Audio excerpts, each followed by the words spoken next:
natin ang mga kaganapan sa mundo ng international sports scene. Narito ang report ni teammate Carl Velasco.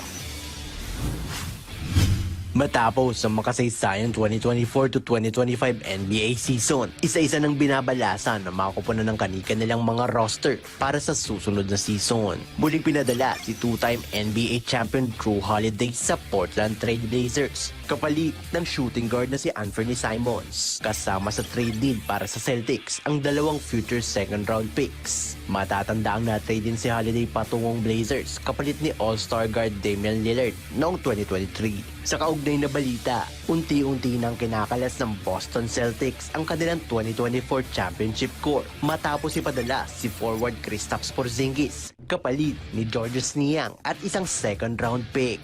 Samantala, babalik naman sa Western Conference si 2022 NBA champion Jordan Poole matapos i-trade patungong New Orleans Pelicans para kay CJ McCollum na siya namang mapupunta sa Washington Wizards. Sa balitang basketball pa rin, mananatili si All-Star guard Kyrie Irving sa Dallas Mavericks kasunod ng pagpirma niya ng 3-year $120 million contract nitong Martes. Tinanggihan ng 33-year-old ang $43 million na player option para sa susunod na season. Kaakibat din ng deal ang player option para sa 2027 to 2028 NBA season. Dahil dito, malaki ang tsansa na makatambal ni Irving ang projected number 1 pick na si Cooper Flagg kung saan makakasama nila si Anthony Davis na matatandaang na-trade patungong Mavericks kapalit ni Luka Doncic noong nakaraang Pebrero.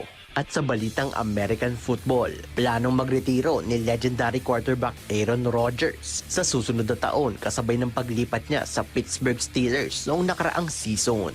Yan ang sinabi niya sa isang podcast itong nakaraang Martes kung saan ibinahagi niya na gusto niyang tapusin ng kanyang storied NFL career sa isa sa mga pinakamakasaysayang NFL franchise na Steelers. Nais din ng 4-time MVP na maglaro para kay Mike Tomlin na kasalukuyang longest tenured active head coach ng liga.